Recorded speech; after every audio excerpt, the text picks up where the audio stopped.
Aquí con un buen grupo de personas, pero así a vuelo de pájaro estoy contando la ausencia de 20 personas, por lo menos de los que vienen normalmente a la iglesia. 20 personas es mucho, tendríamos casi hasta el fondo completo, pero son más de 20. Algunos ya dejaron de venir hace algún tiempo y eso nos invita a que hagamos un llamado, una visita, que nos comuniquemos. Ayer había gente en el hospital, otros andan de cumpleaños, otros creo que andan atrasados comprando a las citas o en la entrada o de las comparsas, no sé en qué cosas andan algunos, algunas cosas raras andan, pero hay que estar en la casa de Dios, hay que estar en el camino del Señor. Ya el carnaval terminó, así que hay que dejar las cosas del mundo y venir a la casa del Señor.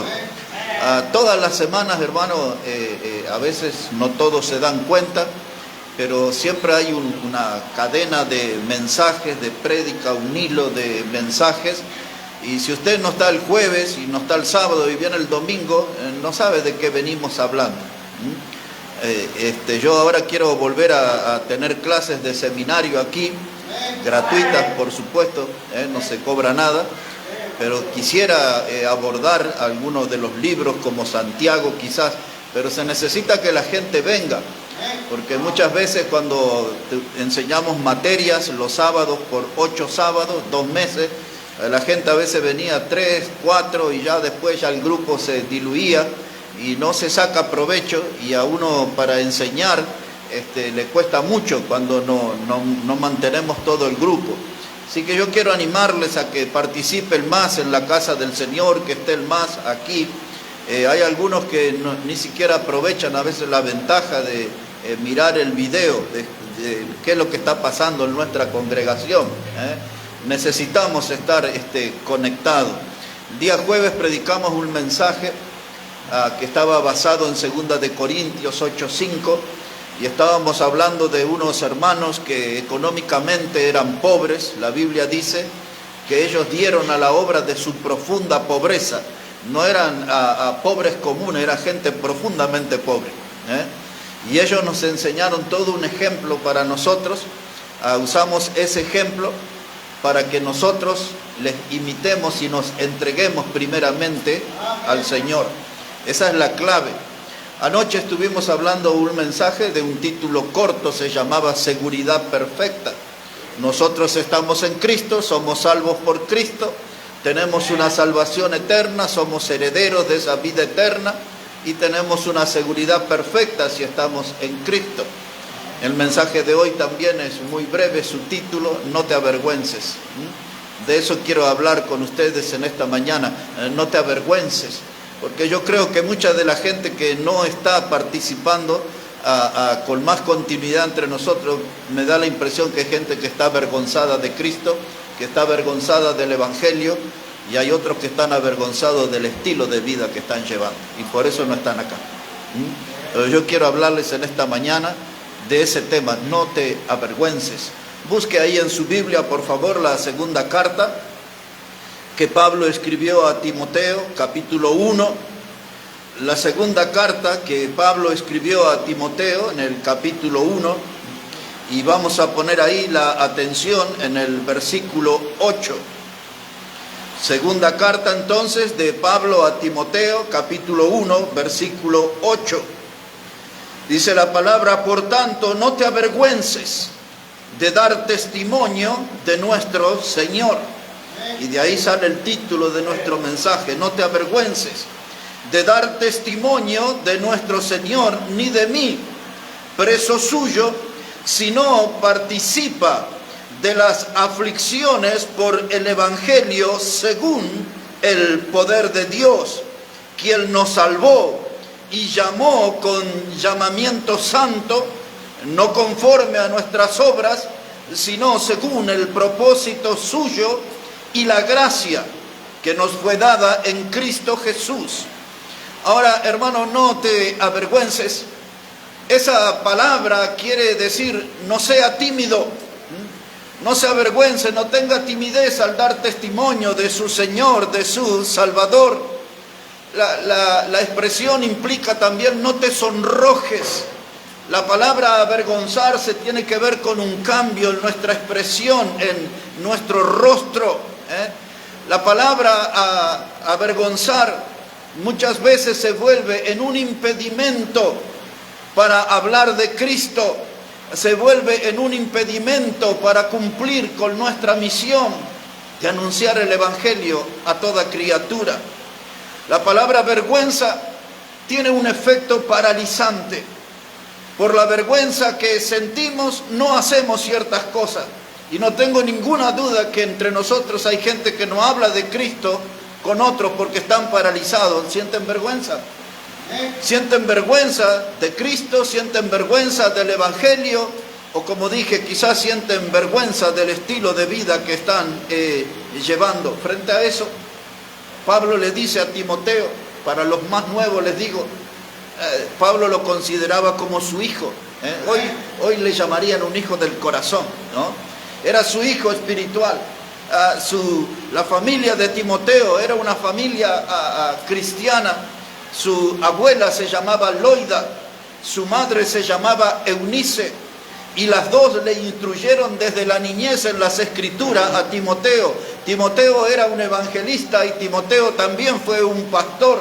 Él era un maestro en la Escritura.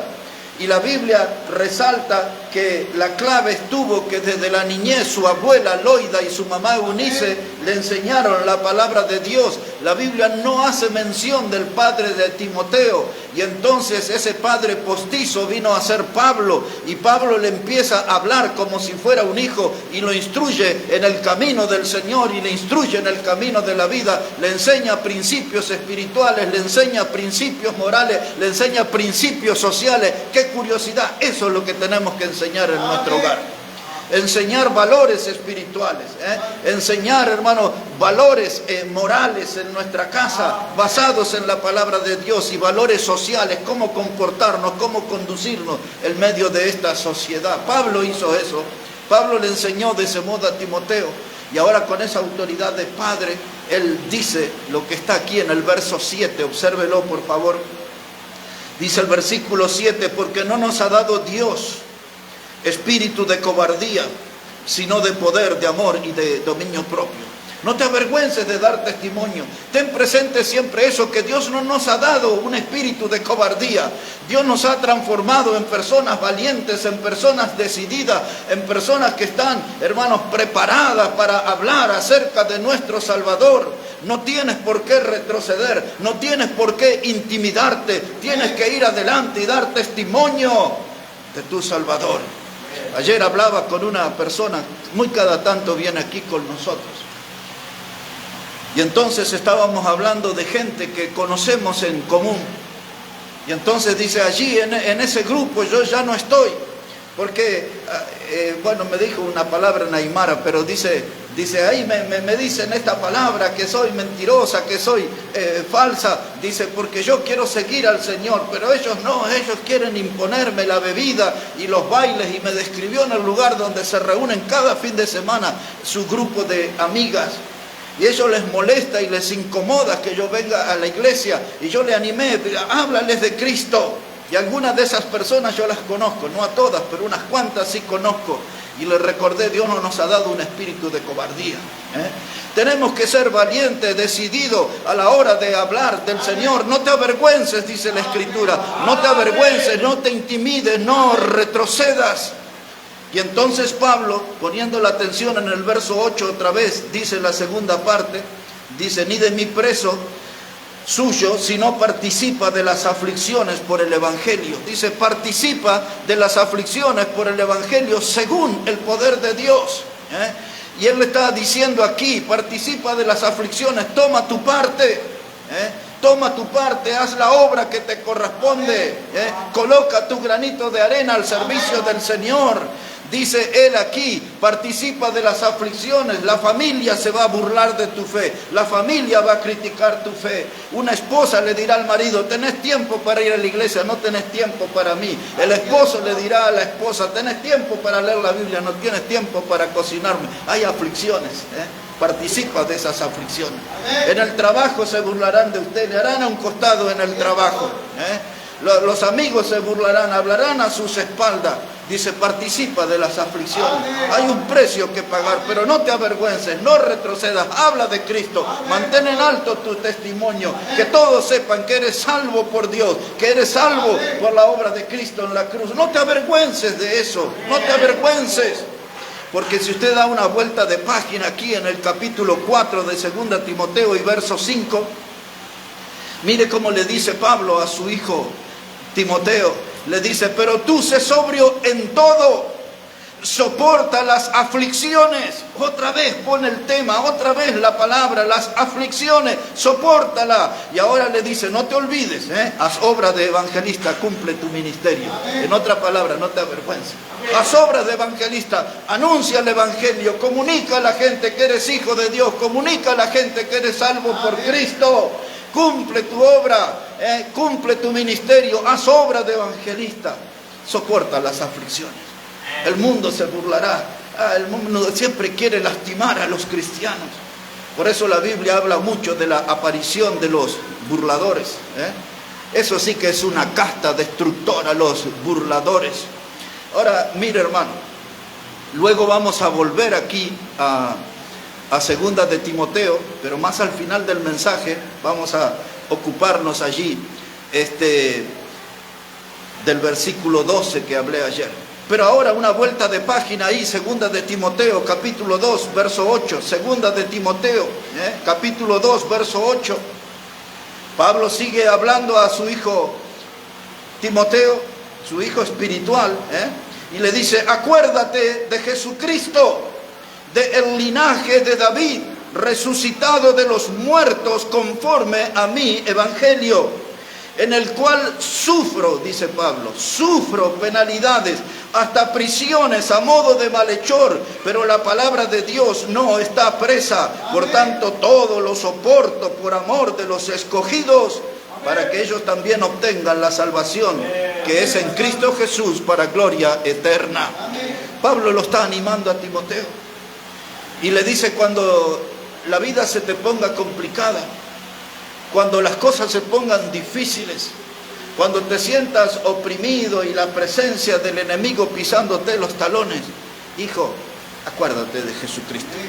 Acuérdate de su obra, de todo lo que Él padeció, cómo Él fue despreciado y desechado entre los hombres. Acuérdate de Jesucristo, de todo el sufrimiento en la cruz del Calvario, pero acuérdate también que Él resucitó y que ahora está sentado a la diestra del Padre y que hizo promesas de que Él iba a regresar para buscar a los que Él compró con su sangre. Y en esa espera estamos nosotros en esta mañana.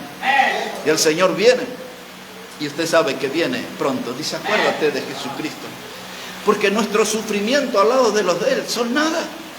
Nuestro padecimiento al lado de lo que Él vivió no es nada.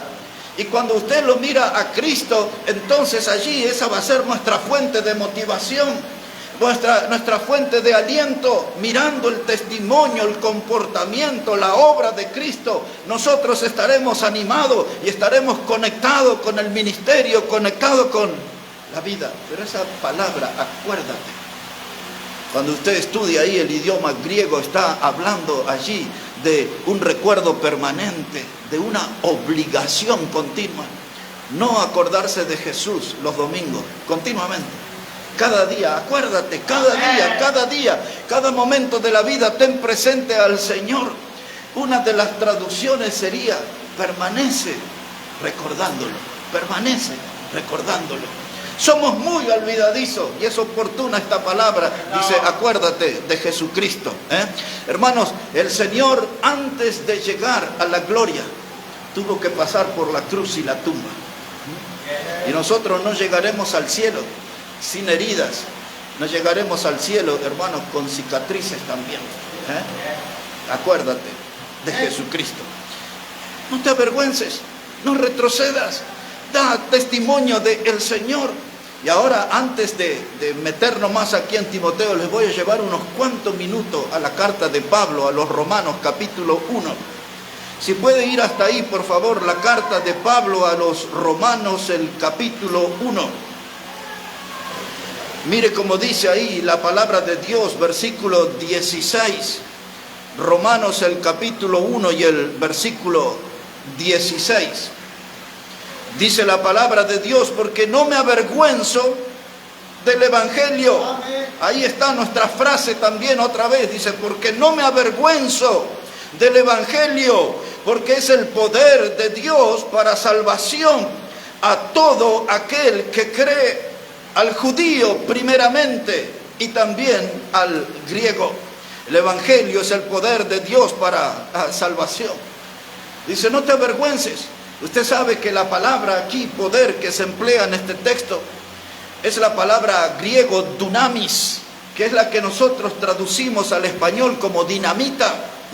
La palabra poder en este texto es la palabra dinamita. Y Pablo está diciendo aquí, no debes avergonzarse. Tú tienes la dinamita de Dios. Tienes ahí el arma que puede destruir el pecado en 1000 pedazos. Úsalo, usa este mensaje en contra del pecado, porque este mensaje, el del Evangelio, es el poder de Dios para salvación. Nadie llegará al cielo si no es por medio del Evangelio, si no es por medio de la obra de Cristo, muerto, sepultado y resucitado, pues ese es el Evangelio. Hay muchos predicadores modernos no quieren predicar el Evangelio. Hermanos, ya hablan de un evangelio de prosperidad, ya hablan de un evangelio de sanidad y de otras clases de evangelio que la Biblia no le llama evangelio, porque el verdadero evangelio consiste, hermano, es un mensaje de sangre, es un mensaje de muerte, porque el verdadero evangelio habla de la muerte de Cristo y de la resurrección de Cristo, porque nosotros tenemos esa promesa, que la que dijo el Señor, donde yo estaré, vosotros también estaréis, y era necesario que Él resucitara y estaremos con Él una eternidad en gloria. Cuando Pablo escribió esta carta a los romanos, eran tiempos difíciles, muy difíciles, sobre todo para los predicadores. Ellos eran perseguidos por su fe. Los predicadores eran llevados a los tribunales, a la cárcel, azotados, torturados de 1000 maneras y muertos de las maneras más terribles. Ese era un castigo ejemplar que trataban de dar los romanos, porque ellos consideraban al cristianismo como una religión ilegal y consideraban el mensaje del Evangelio como un acto criminal. Así que si usted hablaba de la salvación eterna en Cristo, usted era visto como un criminal en ese tiempo. Y entonces ellos pensaban, los romanos, que el Evangelio era algo que se había levantado en contra del Estado romano. Pero Pablo tenía que predicar el Evangelio. Pablo tenía que anunciar el mensaje del Evangelio, porque mire lo que era aquella sociedad. Y así, abuelito de pájaro nomás se lo voy a dar, pero notará que era tan tremenda y tan perversa como el mundo que nos toca vivir a nosotros. Mire ahí una síntesis así nomás, versículo 18. Romanos el capítulo 1, versículo 18. Dice que la ira de Dios se revela desde el cielo contra toda impiedad. Esa palabra impiedad significa pecado, es un sinónimo. Impiedad, pecado es la misma cosa. E injusticia de los hombres que detienen con injusticia la verdad. El Evangelio siempre buscó ser frenado. El Evangelio siempre, el enemigo trató de ponerlo ahí en pausa, que no sea comunicado, que no sea anunciado, que no sea proclamado. Había gente que quería a través del pecado detener el mensaje del Evangelio. Y ahora mire cómo dice verso 21. Dice, pues habiendo conocido a Dios, aquella sociedad, la de los romanos, dice, habiendo conocido a Dios, no le glorificaron como a Dios, ni le dieron gracias, sino que se envanecieron en sus razonamientos y su necio corazón fue entenebrecido. Fue puesto a oscura, quiere decir eso. Profesando ser sabios, se hicieron necios y cambiaron la gloria del Dios incorruptible en semejanza de imagen de hombre corruptible, de aves, de cuadrúpedos y de reptiles. Ahora mire, hermano, esa gente conoció sobre Dios. Yo salteé el texto donde dice que la creación demuestra de la existencia de Dios. Y después en el capítulo 2 Pablo le va a decir, dice, de modo que ninguno tiene excusa, no hay excusa, Dios existe, es demostrado de diferentes formas aquí en esta carta.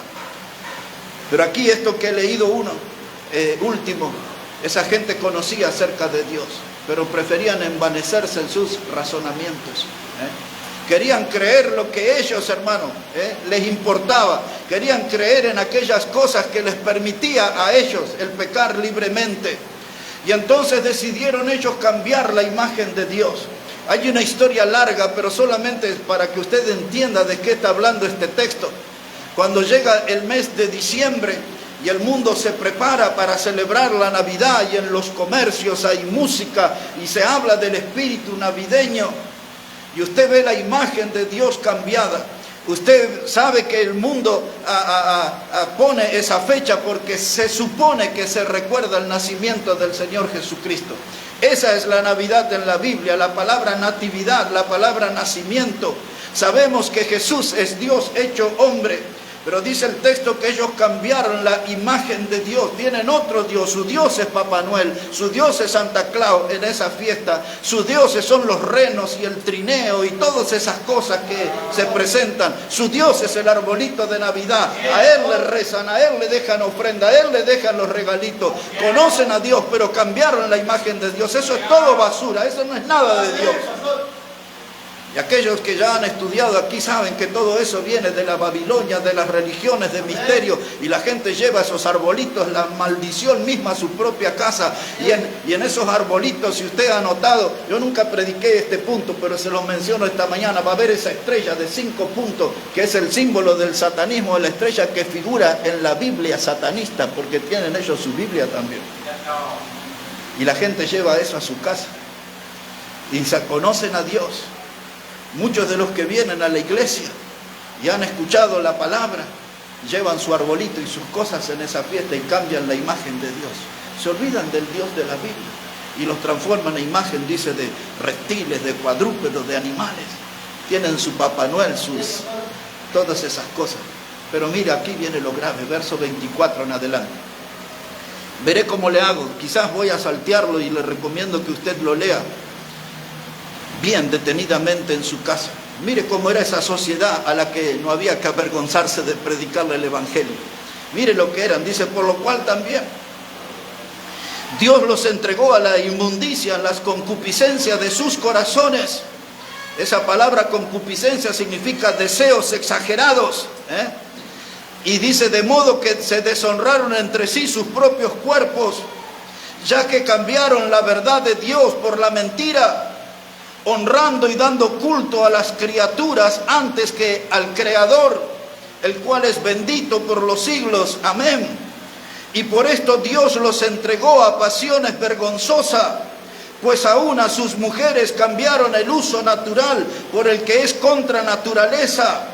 Y de igual modo también los hombres, dejando el uso natural de la mujer, se encendieron en su lascivia, unos con otros, cometiendo hechos vergonzosos, hombres con hombres, y recibiendo en sí mismo la retribución debida a su extravío.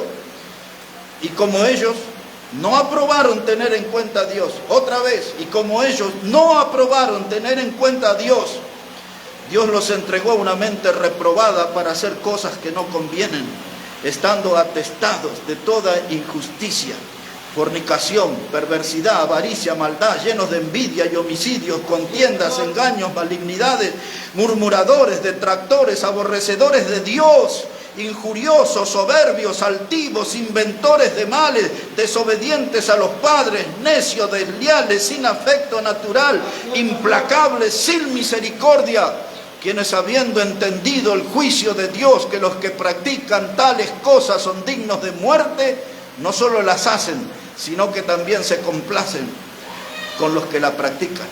Frente a ese horror de sociedad, ahí está la radiografía de la sociedad romana.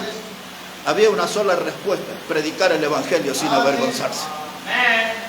Lo que podía cambiar todas estas bajezas humanas era la de predicar el Evangelio. Y por eso Pablo dice, no te avergüences, no te avergüences. Es el único mensaje que puede rescatar a esta generación perversa de romanos que cayeron en lo más inmundo del pecado. Por eso en la historia se hablaba de las cloacas de Roma. Todo era inmundicia, todo era putrefacto. Y Pablo dice, hay que predicarles la palabra, no retrocedas, anuncia el mensaje del Evangelio. Ahora, en los días que Pablo estuvo en Roma, habían pasado 25 años, exactamente 25 años, de aquel día en que Pablo se llamaba Saulo de Tarso y era perseguidor de la iglesia. Habían pasado 25 años del día que cuenta el libro de Hechos de los Apóstoles, capítulo 9, que Pablo fue a Damasco con el nombre de Saulo para perseguir a los del camino, es decir, a los discípulos del Señor Jesús. Y él se calculaba que ahí en Damasco en ese tiempo había como 10.000 cristianos. Y él llevaba cartas y órdenes de la gente del poder para traer a los cristianos a la cárcel, torturarlos y matarlos.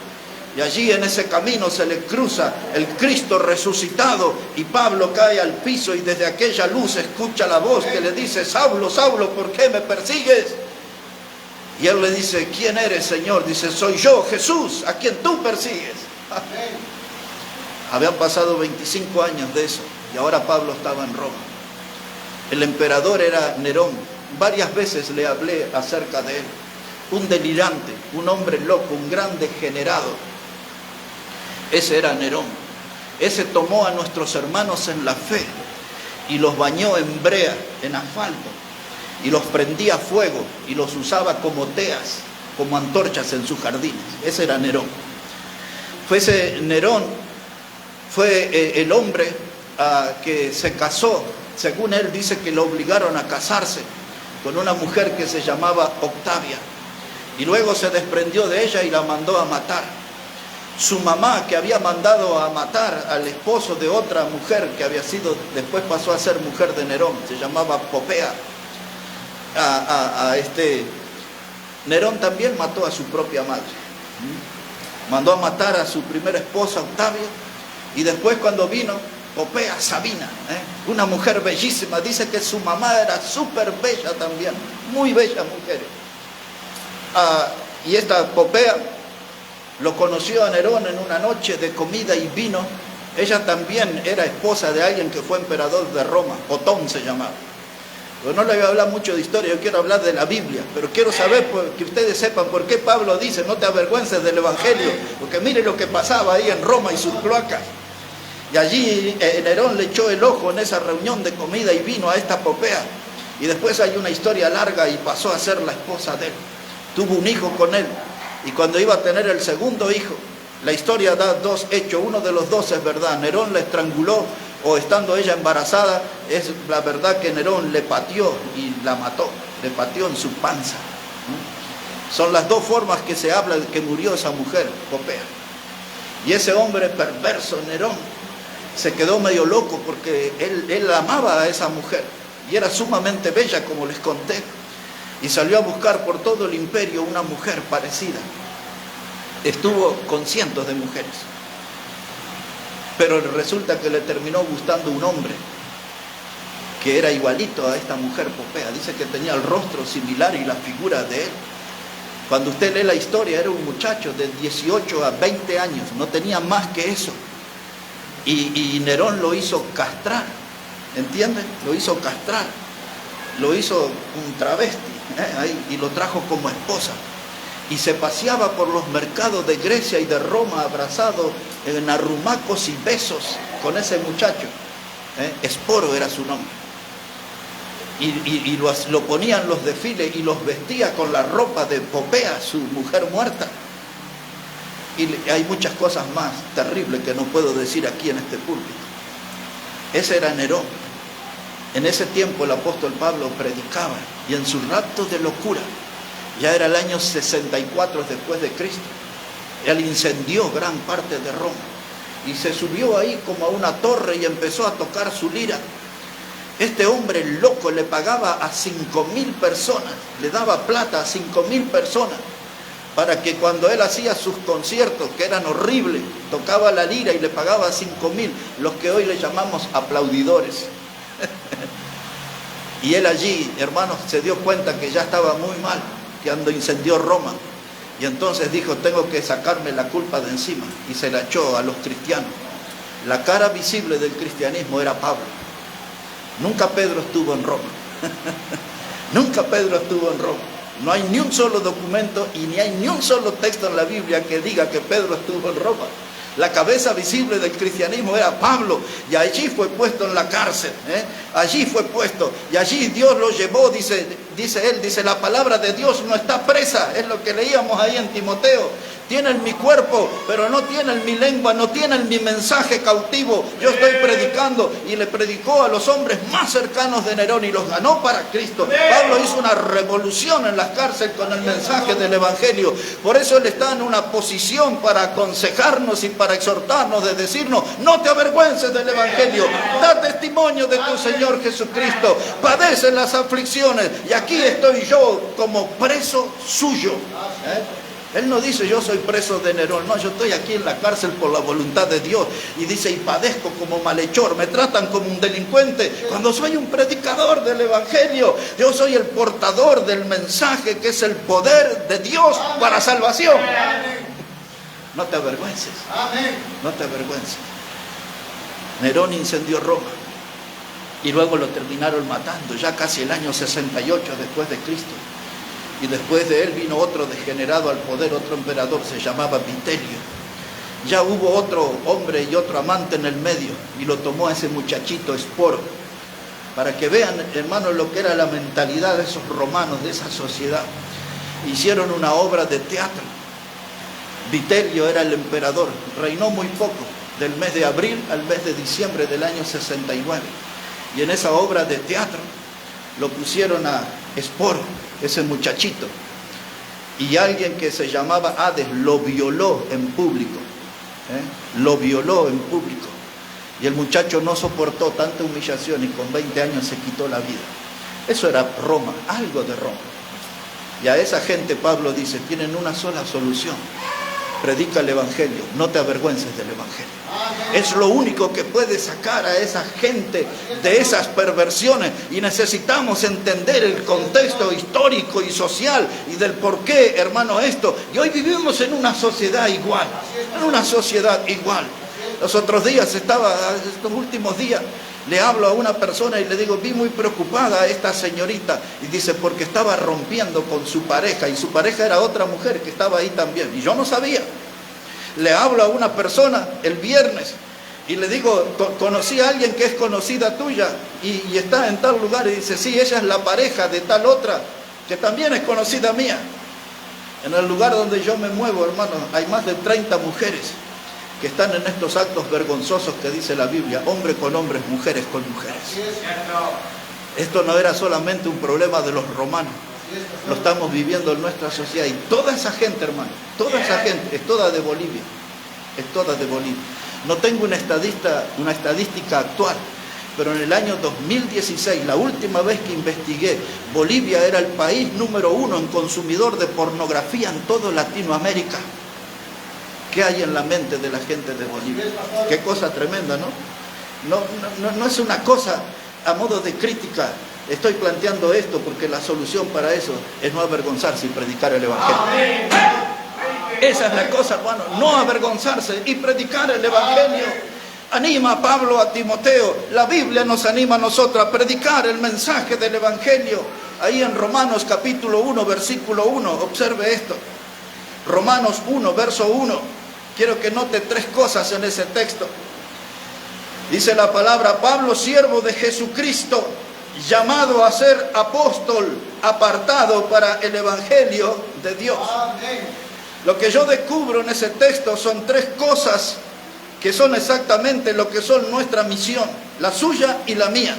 Lo que debemos hacer desde este lugar que nos encontramos en esta mañana. Dice Pablo en primer lugar, yo soy siervo de Jesucristo. La palabra siervo, usted ya sabe, es la palabra doulos en el idioma griego. Eso significa esclavo. En otras palabras, este hombre que manejaba y que arrastraba mujeres, hombres, niños desde las casas, que tenía autoridades a su favor antes de ser cristiano, ahora él es un siervo. Soy un esclavo de Cristo. Ya no tiene opinión propia, Ya no da órdenes, ahora obedece a la autoridad superior, que es Cristo. Y usted y yo tenemos una autoridad superior, es Cristo. ¿Estamos obedeciendo a Cristo? ¿Por qué Jesús dice en el Evangelio? ¿Por qué? ¿Por qué me decís, Señor, Señor, y no hacéis lo que yo mando? ¿Por qué me decís, Señor, y no hacéis lo que yo os mando? Pero un siervo no discute con su amo, un siervo obedece a su amo, un siervo sirve a su amo, y un siervo busca en todo momento agradar a su amo. Y si usted y yo somos siervos, eso tenemos que hacer. Servir, obedecer, agradar a nuestro amo, que es Cristo Jesús. La segunda palabra que encuentro ahí dice que Pablo es llamado a ser apóstol. Esa palabra apóstol significa mensajero, no es otra cosa. Palabra apóstol es mensajero. Es la misma palabra que se traduce para ángeles o agelos, es la palabra mensajero. Los ángeles son mensajeros de Dios. Nosotros, ustedes y yo, salvos por Cristo, somos mensajeros de Dios. No usamos la palabra apóstol para nosotros como título, porque reconocemos que la Biblia identifica a esos 12 hombres que Jesús eligió como apóstoles. Pero el significado de la palabra sí es nuestra misión. Somos mensajeros. ¿Dónde se nos escucha? ¿Dónde estamos hablando? ¿Dónde estamos dando testimonio? Esta es la misión. Siervo, mensajero. Y ahora la tercera frase que él dice, apartado para el Evangelio.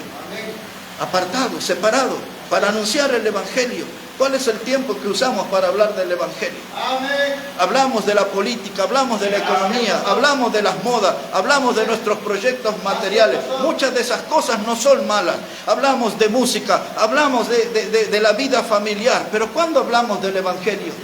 Tenemos que apartar tiempo. Pablo dice, mi vida está apartada para el Evangelio. En todo momento, en todo lugar, Pablo le dice a Timoteo, predica la palabra a tiempo y fuera de tiempo. Hoy me toca predicar en un velorio, mañana predico en un cumpleaños, pasado predico en un casamiento, traspasado predico en el fútbol, predico en la feria, en la panadería, en la verdulería. Predica la palabra a tiempo y fuera de tiempo.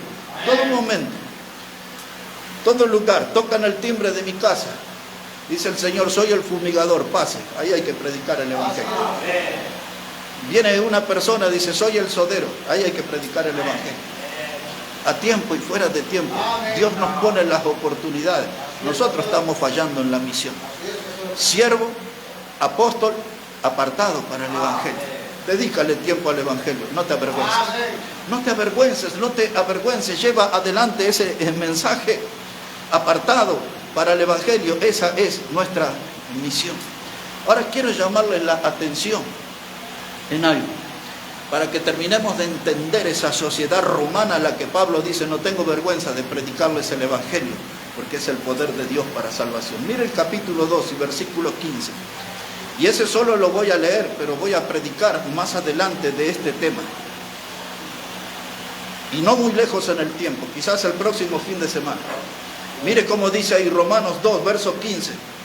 Dice Pablo, mostrando la obra de la ley escrita en sus corazones y dando testimonio su conciencia y acusándoles o defendiéndoles sus razonamientos. Y ahora ponga atención, en el día en que Dios juzgará por Jesucristo los secretos de los hombres conforme a mi evangelio.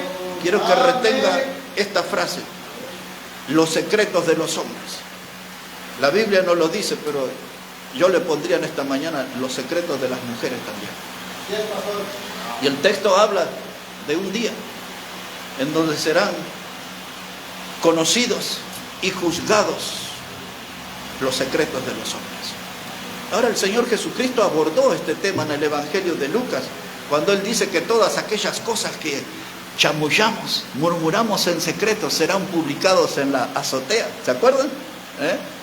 Todas esas cosas que nos hablamos al oído, que son cosas malignas, son cosas perversas a veces, llegará el día que todo eso será publicado en las azoteas. Y ahí ya nos empezamos a sentir incómodos, porque hay cosas escondidas en nuestras vidas.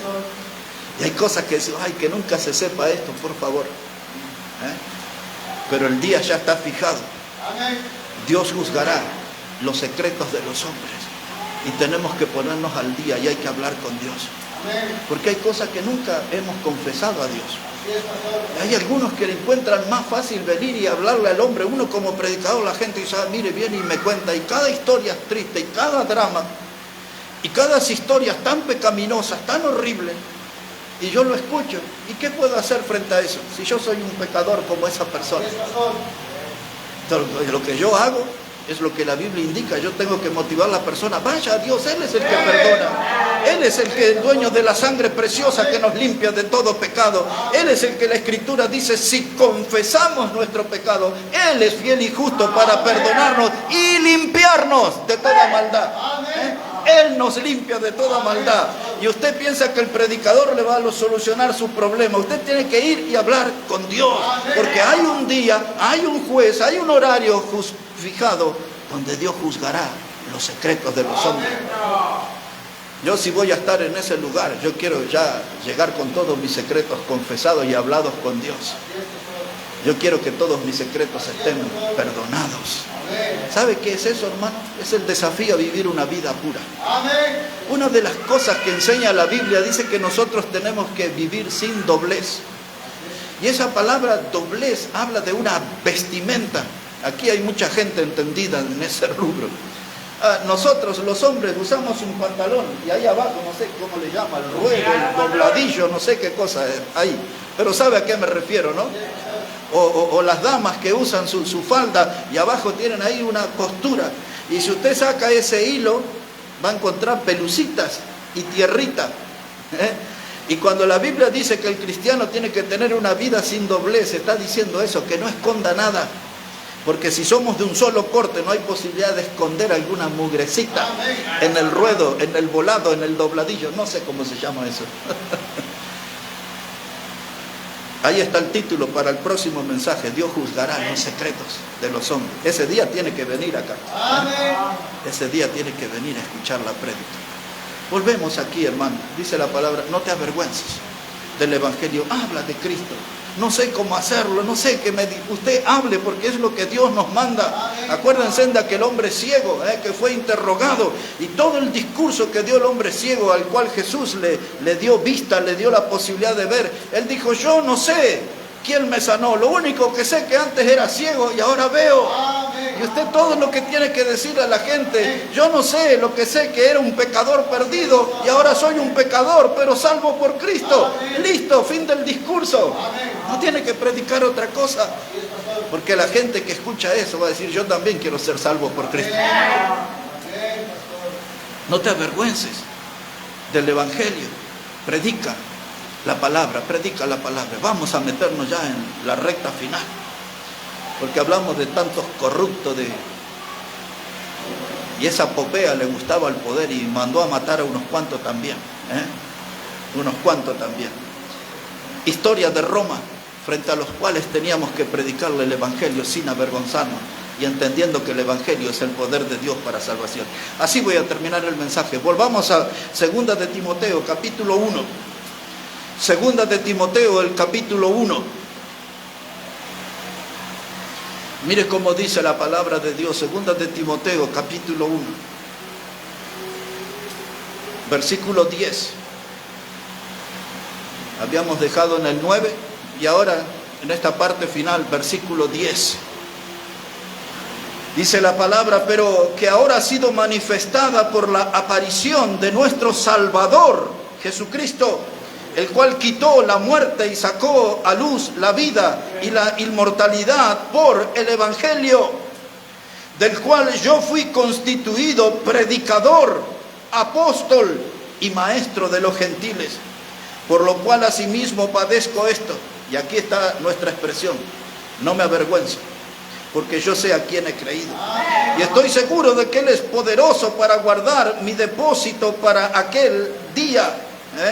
Hermanos, ahora Pablo dice, no me avergüenzo del Señor. Dice, yo sé bien en quién he creído. Yo conozco su obra, conozco el alcance de su obra. Yo conozco su grito de victoria en la cruz que dijo, consumado es, la deuda ya fue pagada. Él murió por el pecador, Él pagó la deuda del pecador. Yo conozco de su sangre preciosa, yo conozco de sus milagros, yo conozco que Él anduvo haciendo bien entre los hombres, como dice la Escritura. Yo conozco que Él resucitó. También conozco que compartió 40 días resucitado con sus sus apóstoles. Conozco que fue llevado por ángeles al cielo haciendo promesa que del mismo modo que se iba a volver. Yo conozco que está sentado a la diestra del Padre, intercediendo por nosotros como abogado nuestro. Yo conozco, yo sé bien en quién he creído, dice Pablo.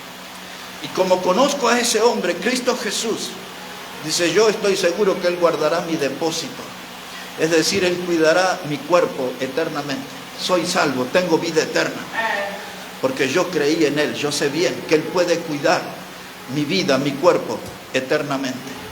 Frente a lo desconocido, mencionaba yo ayer, cuando salgamos nosotros de esta vida, si es que Cristo no viene antes por nosotros, decía el Salmo 23, aunque ande en valle de sombra de muerte, no temeré mal alguno, porque tú estarás conmigo, y tu vara y tu callado me infundirán aliento. Cuando crucemos de ese puente o ese túnel, como usted le quiera llamar, de la vida hacia la muerte, dice la Biblia, tú estarás conmigo. Él está ahí, no tengo por qué temer. Es lo que Pablo está diciendo, estoy seguro que Él cuidará mi depósito, como está escrito en el Salmo 23, cuando salga de esta vida, Él estará conmigo, no hay por qué temer. ¿O acaso no cantamos todos los domingos, porque Él vive, triunfaré mañana? ¿No cantamos eso nosotros aquí? ¿Cómo sigue ese himno? Porque Él vive, triunfaré mañana. Dice, yo no voy a temer, ¿por qué? Porque su futuro está en sus manos. Su futuro está en sus manos, no tengo por qué temer. Pero yo sé que mi vida es suya, su futuro está en sus manos. No te avergüences, da testimonio del Señor Jesucristo. No te avergüences, predica el Evangelio, es el poder de Dios para salvación. No te avergüences y acuérdate cada día de tu vida de Jesucristo. No te avergüences, hermano, tenemos que ir adelante. En el año 1960, en los estadios donde se hacían las grandes campañas evangelísticas, se empezó a escuchar un cántico que aún nosotros lo cantamos. Ese cántico dice, yo he decidido seguir a Cristo, no vuelvo atrás.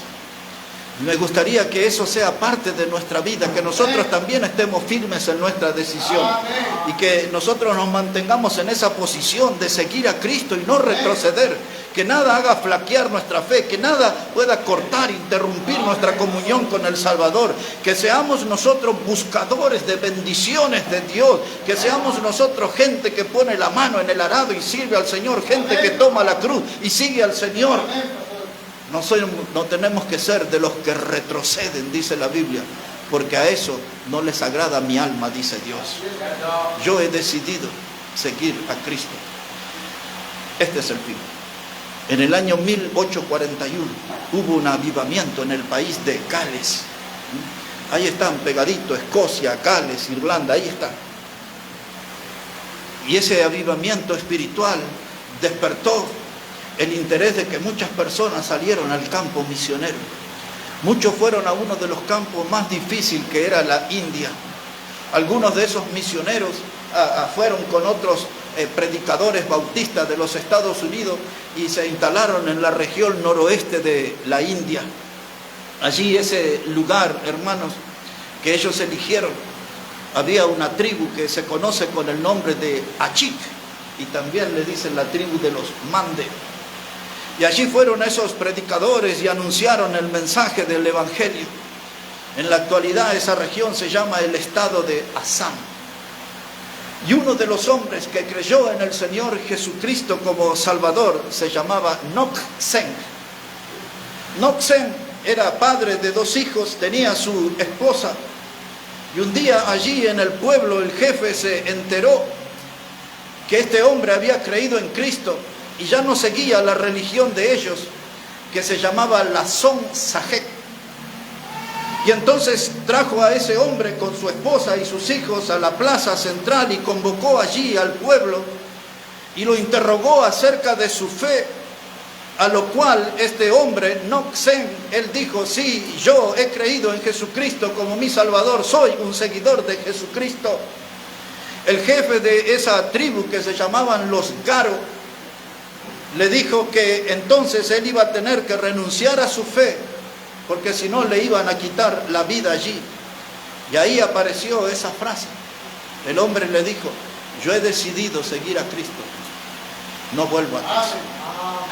El jefe allí delante de toda esa multitud en la plaza le dio la oportunidad a renunciar otra vez y le dijo, vamos a empezar con sus hijos.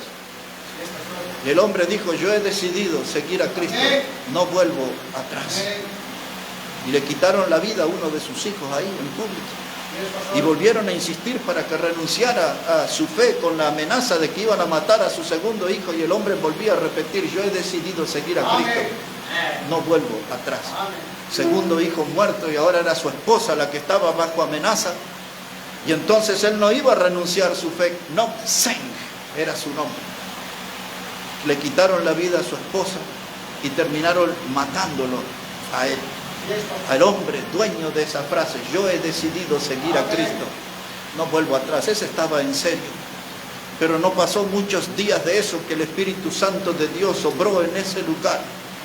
Y el primer corazón impactado fue el del jefe de los cargos.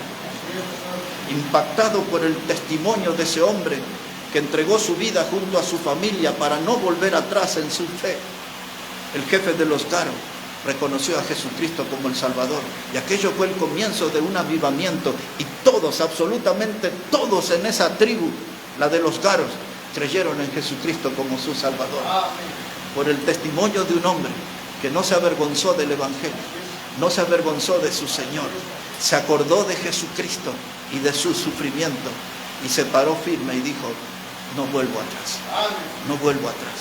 Y luego un misionero, no sabemos bien cuál de ellos fue, escribió ese himno precioso que hoy cantamos en las iglesias, la cruz delante y el mundo atrás. Yo tengo que tomar la cruz de Cristo y tengo que seguirle cada día, tengo que estar en serio. No puedo ser parte de una religión hueca con el nombre de bautista. Yo tengo que ser parte de una iglesia viva, que es la iglesia de Cristo, la que le sigue fielmente. No una iglesia fanatizada, una iglesia simplemente fiel a su Salvador. Una iglesia de hombres y mujeres que puedan decir a corazón abierto, yo también, yo he decidido seguir a Cristo, no vuelvo atrás. Dejo allí los mostradores, dejo las amistades mundanas, dejo las amistades perversas, dejo cualquier manifestación del pecado que tengo incorporada en mi vida, dejo toda esa inmundicia, tomo la cruz de Cristo y decidido le sigo a mi Salvador. Y ahora sí, hablaré de Cristo con otros, no retrocederé, no seré una persona tímida, no voy yo a callar el mensaje del Evangelio, no me voy a avergonzar de mi Salvador. No me avergüenzo.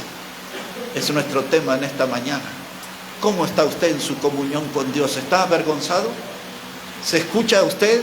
¿Gente recibe folletos de su mano? ¿Gente recibe en sus oídos invitaciones suyas para venir a escuchar la palabra a la casa de Dios? ¿Tiene usted plan de comprar una Biblia o de tomar una Biblia de ahí y llevarse de regalo a alguien?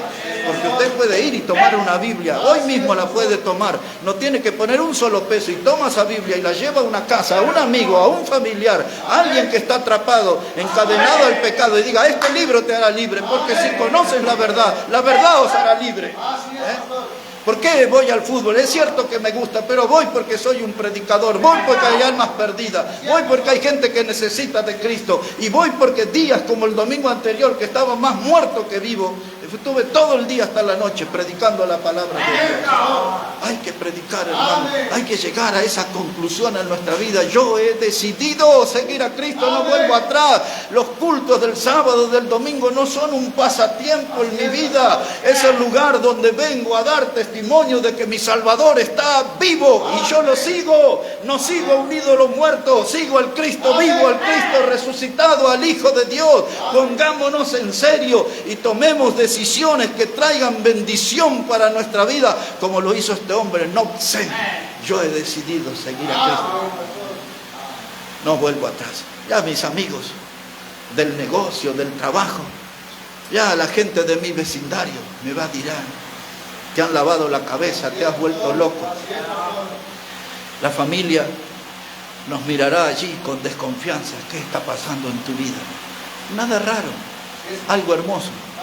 Yo he decidido seguir a Cristo, no vuelvo atrás y no me avergüenzo de eso, no me avergüenzo. Recuerdo ese hombre ahí donde está el pastor Ezequiel en Jujuy, a unas cuadras, todo eso era campo, ahí al borde del río, ni casa ni luz había en ese tiempo, 22 años atrás. Y yo salía a caminar esas calles, todo así de pasto, de tierra y todo, y veo un hombre allá sobre un andamio, y estaba colocando ladrillos al rayo del sol, y me acerqué y le hablé. El hombre me miró con desconfianza. Mi predicación empezó a tomar interés. Ese hombre había sido un guerrillero, había combatido junto con el que fue presidente en Bolivia, Jaime Paz Zamora, estaba en el grupo ese. Yo le prediqué el evangelio, él creyó en Jesucristo, lo bautizamos ahí en el río. Teníamos que juntar las piedras así para hacer un poquito de agua y ahí bautizamos.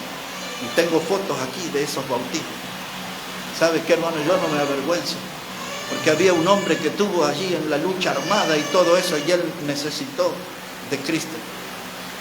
Disculpe que le falla la promesa, pero era el año quizás exactamente 15 años atrás. Estaba por ir a Uruguay con mi familia y otra familia más. Uno de mis hermanos me llama y me dice: hay una persona que quiere conocerte y te está ofreciendo una casa. Digo, pero yo ya tengo todo reservado el lugar para mis vacaciones. Dice, fíjate si podés renunciar. Dice, ella es la hermana de estas dos personas. Habían sido dos muchachos que muchos años antes habían jugado al fútbol conmigo, casi 30 años antes. Eran jugadores de fútbol. Y dice, y le hablé de vos y le mostré una foto y quiere conocerte y te ofrece la casa. Finalmente arreglamos, fuimos allí a esa casa. Esa persona vive en Australia.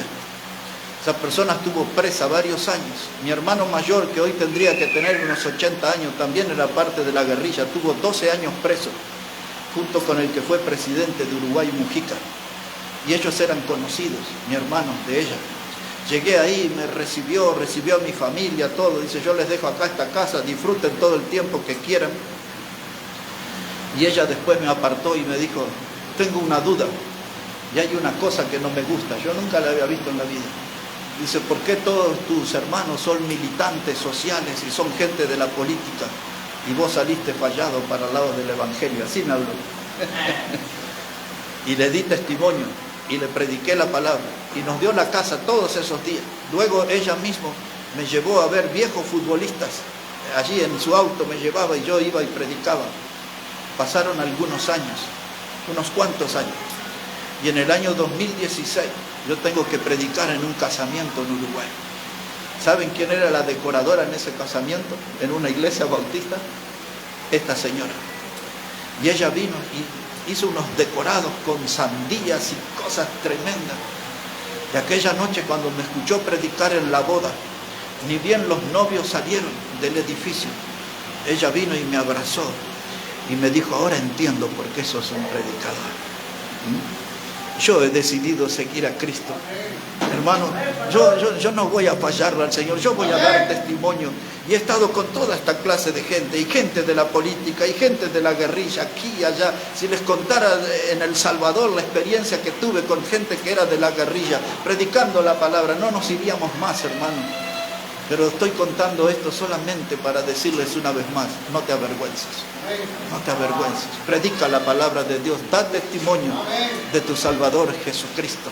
Si has decidido seguir a Cristo, no vuelva atrás, no vuelva atrás. Nos ponemos de pie, vamos a hablar con el Señor. Padre, te damos las gracias en esta hora por tu palabra. Te damos las gracias, Dios, porque ella es viva y es eficaz. Te damos las gracias porque tu palabra no vuelve vacía. Padre, pedimos que tu palabra trabaje en nuestras vidas y nos lleve a ese punto donde tenemos que tomar una decisión definitiva para nuestras vidas. No tenemos que jugar a la iglesia. El cristianismo no es un juego. Necesitamos estar en serio, firmes. Power on. Señor, obra en nuestra vida. Ayúdanos hoy a tomar una decisión para que podamos seguirte con fidelidad, para que tú nunca nos veas retroceder, para que tú nunca nos veas avergonzados del Evangelio, que podamos anunciarlo, que podamos compartirlo. Es el mensaje tan precioso, es la historia del Cristo que nos amó y murió por nosotros. El precioso mensaje del Evangelio es el que nos conduce a esa salvación eterna. Bendice tu palabra, Dios, y ayúdanos, porque tú conoces la lucha que hay en cada uno de nosotros. Son tantos los problemas que se agolpan en nuestra vida, son tantas las batallas que vienen a nosotros. No sabemos muchas veces, Dios, cómo defendernos, no sabemos cómo enfrentar nuestros problemas. Y por eso hoy estamos clamando a ti, pidiendo tu ayuda, tu guía, y pidiendo de ese poder de lo alto que nos conduzca a una gran victoria en Cristo Jesús. En su nombre oramos. Amén y amén. Hermano Ramiro, va a venir aquí adelante, no sé dónde está el hermano.